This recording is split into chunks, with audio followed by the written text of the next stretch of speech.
Un'azienda che soffre da anni e che alterna momenti neri ad altri di ripresa. Il futuro della Speedline di Santa Maria di Sala nel Veneziano è tutto nelle mani del prossimo acquirente che dovrebbe rilanciare l'impresa. Il clima all'interno dell'azienda, leader nella produzione di cerchi in lega leggera di alluminio, è tesa. Da mesi sono stati assegnati 3 commissari con l'obiettivo di rilanciare e risanare i bilanci. Una prospettiva positiva però si percepisce. Si è già a buon punto infatti sulle trattative per trovare un acquirente, ma a preoccupare i commissari, dipendenti e sindacati è la possibilità che questo non necessariamente possa essere italiano.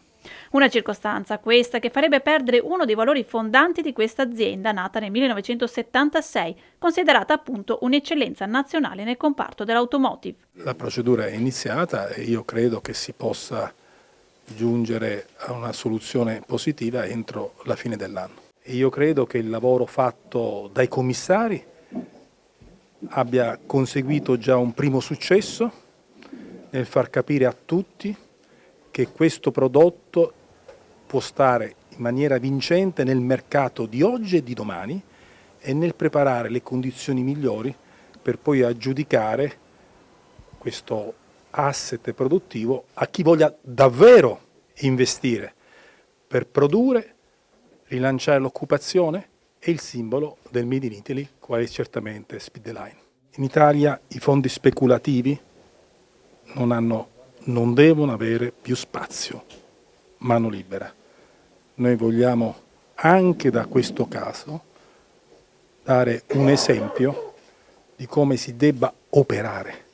Finanza, impresa, lavoratori a tutela della produzione e del lavoro nel nostro paese. La cosa che noi ci auguriamo è rimetterla bene in sesto e venderla a un imprenditore italiano affinché un marchio di eccellenza, perché Speedline è ancora un marchio di eccellenza per tanti, resti in Italia con una produzione di imprenditori italiani. È quello che ha detto anche il Ministro oggi e il suo segnale è proprio quello. Oggi il Ministro ha rimarcato il fatto che su Ronal ci deve essere chiarezza. La cosa che sta a cuore a noi è che questa azienda riesca prima di tutto a ridiventare solida. I commissari stanno lavorando molto bene in questa direzione, la scommessa è di far conciliare il fatto di trovare questa soluzione con Ronal col fatto di rilanciare la produzione. Siamo stanchi, lo diciamo chiaramente, di fondi che vengono in Italia a depredare le nostre industrie, le nostre imprese e a portare le produzioni all'estero, creando una desertificazione industriale. Il Ministro è intervenuto anche in merito all'inaugurazione della nuova casa del Made in Italy a Venezia.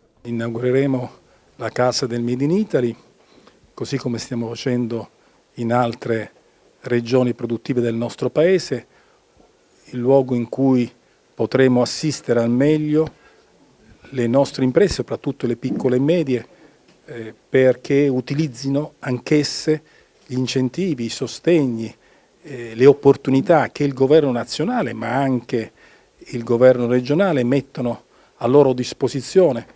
La Casa del Made in Italy è la casa delle imprese e quindi del lavoro.